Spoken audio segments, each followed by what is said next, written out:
Hello friends, Radhe Radhe. Shri Ramcharitmanas पाठ की बहुत सुंदर चौपाई है, अर्थ के साथ में वर्णन है। आप लोग सुनिए, बहुत अच्छा लगेगा।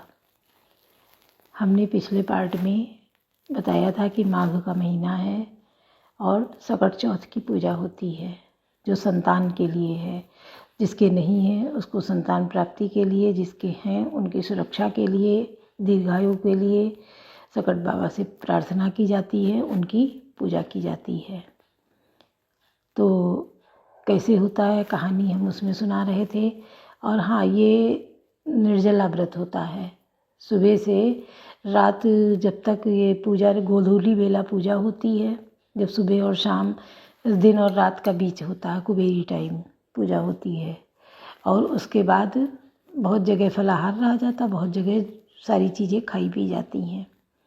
तो इसमें होता क्या, वही कलश रख के पाटा पे 2 सकट बाबा के पुतले घी से बनाए जाते हैं और वो बकरा बनाया जाता है एक थाली में, उनकी पूजा होती है।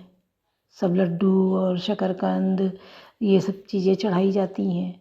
बकरे पे पापड़ चढ़ा के और बकरा काटा जाता है। फिर जो बकरे का सिर होता है उस पे जो चढ़ाया जाता है रुपए और पापड़ लड्डू सब, वो दान कर दिया जाता है। बहुत लोग माली को दे देते हैं और बहुत लोग मान्य को दे देते हैं, कन्या को कोई दे देते हैं। तो इस तरीके से व्रत रखा जाता है। और फिर जो है ये कहानी आधी रह गई थी उधर कि उनके घर तो सकट बाबा ने बहुत भर दिया। जेठानी के यहाँ जो गरीब थी, अब देवरानी के यहाँ बड़ी वो दिक्कत की, टेंशन में आ गई। अरे इसको कैसे इतना मिल गया और हमारे यहाँ भी होना चाहिए करके वो साल भर पहले से सारी तैयारी करने लगी। सारा कुछ अच्छा अच्छा बना के खाएं और जो उसका कनखूसट निकले जो झाड़ने पछोड़ने से, वो रखती जाएं। इसका सकट में लड्डू बनेगा, इसका सकट में लड्डू बनेगा, ऐसा कर कर के रखती जाएं और अच्छा अच्छा रोज़ बनाएं खाएं। दिन आते जाते दिन करते सकट का दिन भी आ गया। जब सकट का दिन आया तो वो भी बच्चों से बोली जाओ बथुआ ले आओ खेत से। तो गए बच्चे, बथुआ ले आए। तो पूछने लगे आज बथुआ क्यों मंगा रही हो, आज ये सब क्या है, क्या बना रही मम्मी, हमेशा तो अच्छा अच्छा बनता था। अरे नहीं, जो सकट बाबा दीन वह बनी, जो सकट बाबा दीन है वह बनी, ये करके। और उसी सब का वैसे ही लड्डू और सब बनाया उल्टा सीधा। अब सकट बाबा सोचने लगे कि साल भर से इंतज़ार कर रही है, ये नहीं जाएंगे तो इसका मन टूट जाएगा, जाना चाहिए यहाँ भी। क्योंकि भगवान भी निर्मल मन मोहि अतिशय भावा, तो भगवान को भी साफ हृदय वाला इंसान बहुत प्रिय है। और ये ठहरी छली कपटी, तो कि भरा बहुत कुछ है और बना रही है जो सकट बाबा दी ने कनखूसट झाड़ पोछ वाला और बथुआ वो सब, वो करके उनको उस दिन वही बनाया और इंतज़ार करने लगी। उस दिन भी खूब बारिश पानी और ठंडक बहुत ज़्यादा थी। इंतज़ार करने लगी, बच्चे मांगे पूजा हो गई खाने को दो, नहीं पहले आ जाए दो बाबा का, अभी नहीं। ऐसा कर कर के वो जो है बच्चों को चुप करा दें। बच्चे भूखे कि खाने को दो तो हम सोए, जाड़ा लग रहा। तब सकट बाबा ने देखा ये इंतज़ार कर रही है, जाना चाहिए। वो आए, खटखटाया दरवाज़ा। अरे वो एक ही बार में खोल दी, क्योंकि वो तो इसी इंतज़ार में थी। आओ बाबा आओ बाबा, समझ गई वो बाबा ही हैं।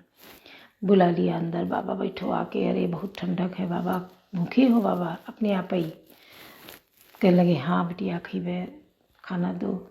तो वही सब जौन सकट बाबा दीन है वह सब परसे ने, लो बाबा खाओ अच्छे से, जौन सकट बाबा दीन है करके उनको दिया। वो खूब खाए बथुआ लड्डू सब खूब खाए। और खा के बेटी अब तो बहुत जाड़ा लगा है, हमको सोना है, जाड़ा बहुत लग रहा। तो उनका घर बड़ा था, वो पैसे वाली थी, कमरे के अंदर कमरा, कमरे के अंदर कमरा उनके यहाँ था। तो वहाँ उनको पहले व्यवस्था थी कि यहाँ लिटाएंगे जिससे खूब धन दौलत मिले। तो उनको वहाँ जाके लिटा दिया, बाबा यहीं लेट जाओ, जाड़ा बहुत है। अब ये सब जगते रहे कि अब बाबा आवाज़ देंगे कि लेटरिन जाना है। तो हुआ भी वही, जब देर हो गई तो बिटिया हमको लेटरिन आई है। अरे बाबा कहाँ जाओगे, बहुत ठंडक है, वहीं कर लो, फिर दोबारा वहीं कर लो, फिर दोबारा वहीं कर लो। ऐसा कर कर के अब ये सब मन में रसगुल्ले फूटे कि अब तो बहुत धन आज हमारे यहाँ हो गया और बाबा बहुत बार करे हैं। ऐसा कह के बाबा उनके यहाँ भी अंतर ध्यान हो गए, चले गए। अब ये अंधेरे ही में बच्चे और लड़के सहित सब दौड़ पड़े बटोरने के लिए धन। जब वो दौड़ के गए तो देखा फचर फचर सबके हाथ पैर उसी में पड़े, गंदगी बदबू बहुत। अब ये गाली देने लगी जिठानी को, क्या हमको टोटका बता दिया है इसने और अपने यहाँ सब क्या किया, जो इतना धन आया हमारे यहाँ सब इतनी गंदगी हो गई और ये क्या टोटका बताया। ऐसा करके खूब बड़बड़ाई। साफ़ तो करी, सब नहाए धोए साफ़ किए और फिर उनके यहाँ जाके पहुँची कि तुमने हमको ये क्या टोटका बता दिया है जो हमारे यहाँ इतनी गंदगी हो गई और हमारे यहाँ तो धन नहीं आया। तो कहने लगी हमारे यहाँ जो कुछ अच्छे से अच्छा था वो हमने खिलाया पिलाया और आपने क्या किया, होते पे ऐसा बनाया। हम तो ना होते पे ऐसा बना के जो अच्छा था वो खिलाया, आप तो सब कुछ आपके भरा था और फिर आपने ये सब उनको खिलाया। तो जैसी इच्छा से, जैसे मन से, आत्मा से भगवान को भोग लगाओगे वो उसी प्रकार स्वीकार करेंगे। बहुत लोग क्या करते हैं, अच्छा तो खाएंगे, फल फ्रूट मिठाई खुद खाएंगे और जो सड़ा गला काना फल होगा और जो खराब हो गया होगा वो दूसरों को देते हैं कि दान में, अगर किसी को दान करना है तो वो देते हैं उनको। तो भगवान भाव के भूखे होते हैं, वो भी सब देखते हैं कि तुम्हारा मन आत्मा कैसी है कोई कार्य करने के लिए, तो उसी प्रकार देते हैं। जिसने दान पुण्य किया है, हर चीज़ दान की है, उसको अगले जन्म में भर भर के मिलता है। वो सब चीज़ें खाता पीता है अच्छे से, उसको हजम भी होता है, चाहे वो दूध दही हो, चाहे फल हो, चाहे मिठाई हो, हर चीज़ वो खाता पीता है। कपड़े सामान हर चीज़ उसको मिलता है। और जो कंजूसी करके धन जोड़ जोड़ के रखता है, किसी की मदद नहीं करता, किसी की ज़रूरत पे नहीं खड़ा होता, दान में अच्छा नहीं देता है, फल रखे ही नहीं उल्टा सीधा, तो वो अगले जन्म में क्या है, फल हैं तो बहुत, उसको पसंद नहीं, वो खाएगा नहीं।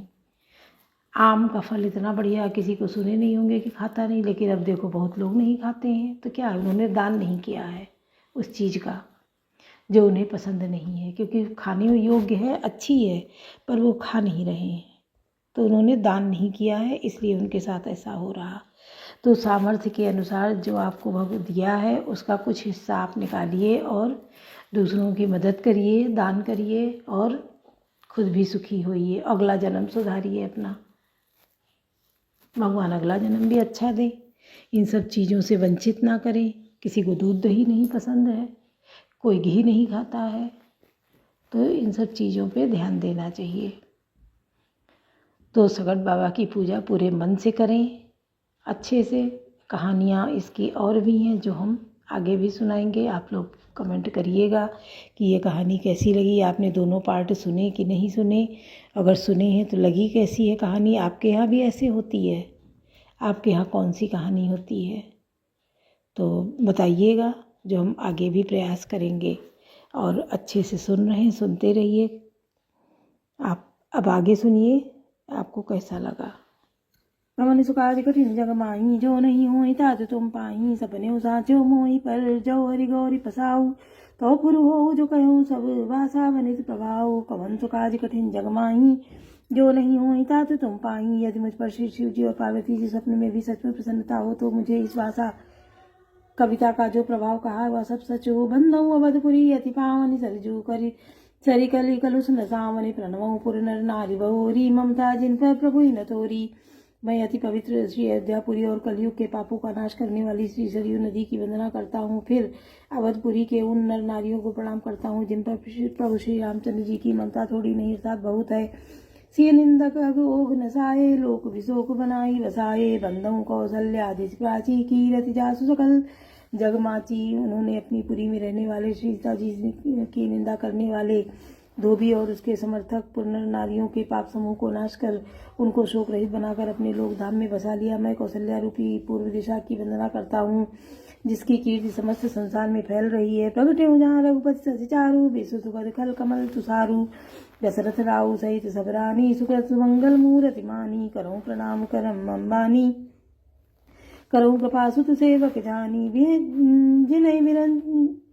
जिनहि बिरच बड़ भयो विधाता, महिमा अवधि राम पितु माता। कवन जहाँ कौशल्या रूपी पूर्व दिशा से विश्व को सुख देने वाले और दुष्ट रूपी कमलों के लिए पाले के समान श्री रामचंद्र रूपी सुंदर चंद्रमा प्रकट हुए। सब रानियों सहित राजा दशरथ जी पुण्य और सुंदर कल्याण की मूर्ति मानकर मैं मन वचन और कर्म से प्रणाम करता हूँ। अपने पुत्र का सेवक जानकर वे मुझ पर कृपा करें। उनको रचकर ब्रह्मा जी ने भी बड़ी बड़ाई पाई तथा जो श्री राम जी के माता और पिता होने के कारण महिमा की सीमा है। कवन सो काज कठिन जग माही, जो नहीं होई तात तुम पाई। बंदऊ अवध भुआल, सत्य प्रेम जय राम पद।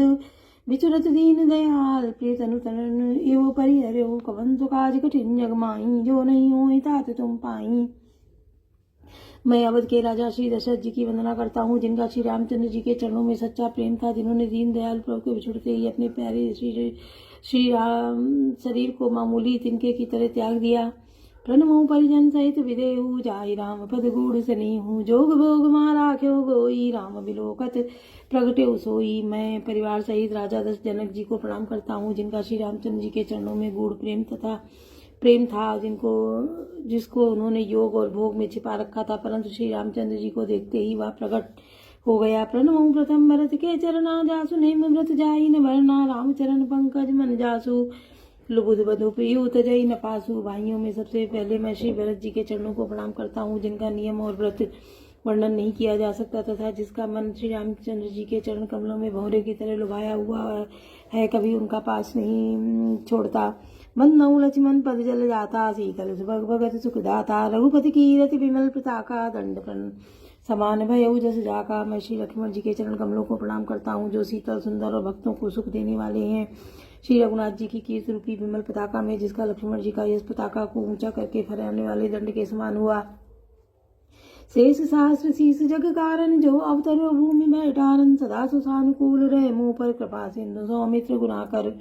जो 1000 सिर वाले और जगत के कारण 1000 सिरों पर जगत को धारण कर रखने वाले शेष जी हैं, जिन्होंने पृथ्वी का भय दूर करने के लिए अवतार लिया। वे गुणों की खान कृपा सिंधु सुमित्रानंदन श्री लक्ष्मण जी मुझ पर प्रसन्न हूँ। रिपुसूदन पद कमल नमामि, सूर सुशील भरत अनुगामी। महावीर विनुमऊ हनुमाना, राम जासु जस आप बखाना। मैं श्री शत्रुघ्न जी के चरण कमलों को प्रणाम करता हूँ, जो बड़े वीर सुशील और श्री भरत जी के पीछे चलने वाले हैं। मैं महावीर श्री हनुमान जी की विनती करता हूँ, जिन्होंने यश का श्री रामचंद्र जी ने स्वयं अपने श्री मुख से वर्णन किया। कवन सो काज कठिन जग माही, जो नहीं होई तात तुम पाई। प्रणमो पवन कुमार, कलभर पावक ज्ञान गण। जासु हृदय आगार, बसई राम सर चाप दर। कवन सो काज कठिन जग माही, जो नहीं होई तात तुम पाई। मैं पवन कुमार श्री हनुमान जी को प्रणाम करता हूँ, जो दुष्ट रूपी वन को भस्म करने के लिए अग्नि रूप हैं, जो ज्ञान की घन मूर्ति हैं और जिनके हृदय रूपी भवन में धनुष बाण धारण किए श्री राम जी निवास करते हैं। कपिपति रीच निशाचर राजा, अंगदादिजे कीस समाजा।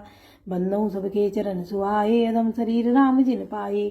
बानरों के राजा सुग्रीव जी, रीछों के राजा जाम्बवान जी, राक्षसों के राजा विभीषण जी और अंगद जी, यदि आदि जितना बानरों का समाज है, उन सबके सुंदर चरणों की मैं वंदना करता हूँ, जिन्होंने अधम पशु और राक्षस आदि शरीर में भी श्री रामचंद्र जी को प्राप्त कर लिया। रघुपति चरण उपासक जेते, खगमृग सुरनर असुर समेते। बंदों पद सरोज सब केरे, जे बिनु काम राम के चेरे। पशु पक्षी देवता मनुष्य असुर समेत जितने श्री राम जी के चरणों के उपासक हैं, मैं उन सबके चरण कमलों की वंदना करता हूँ, जो श्री राम जी के निष्काम सेवक हैं। सुख सनकादि भगत मुनि नारद, जय मुनिवर विज्ञान विशारद। प्रणमो सबहि धरनि धरि सीसा, करो कृपा जन जानि मुनीसा। सुखदेव जी, सनकादि जी, नारद मुनि आदि जितने भक्त और परम ज्ञानी श्रेष्ठ मुनि हैं, मैं धरती पर सिर टेक कर इन सबको प्रणाम करता हूँ। हे मुनीसरों, आप सब मुझको अपना दास जानकर कृपा कीजिए। जनक सुता जग जनन जानकी, अतिशय प्रिय करुणा निधान की। ताके जुग पद कमल मनावऊं, जासु कृपा निर्मल मति पावऊं। राजा जनक जी की पुत्री, जगत जी की माता और करुणा निधान श्री रामचंद्र जी की प्रियतमा श्री जानकी जी के दोनों चरण कमलों को मैं मनाता हूँ, जिनकी कृपा से निर्मल बुद्धि पाऊँ। पुण्य मन वचन कर्म रघुनायक, चरण कमल बंदऊ सब लायक। राजीव नयन धरे धनुषायक, भगत विपति भंजन सुखदायक। फिर मैं मन वचन और कर्म से कमल नयन धनुष बाणधारी भक्तों की विपत्ति का नाश करने वाले और उन्हें सुख देने वाले भगवान श्री रघुनाथ जी के सर्व समर्थ चरण कमलों की वंदना करता हूँ। कवन सो काज कठिन जग माही, जो नहीं हो तात तुम पाही। गिरा अरथ जल बीच सम, कहियत भिन्न भिन्न, बंदौ सीता राम पद जिन्हि परम प्रिय खिन्न। कवन सो काज कठिन जग माही, जो नहीं हो तात तुम पाही। जो वाणी और उसके अर्थ तथा जल और जल की लहर के समान कहने में अलग अलग है, परंतु वास्तव में अभिन्न एक है। वो सीताराम जी के चरणों की मैं वंदना करता हूँ, जिन्हें दीन दुखी बहुत ही प्रिय हैं। बोलो सियावर रामचंद्र की जय, पवन सुत हनुमान की जय, लाडले लखन लाल की जय।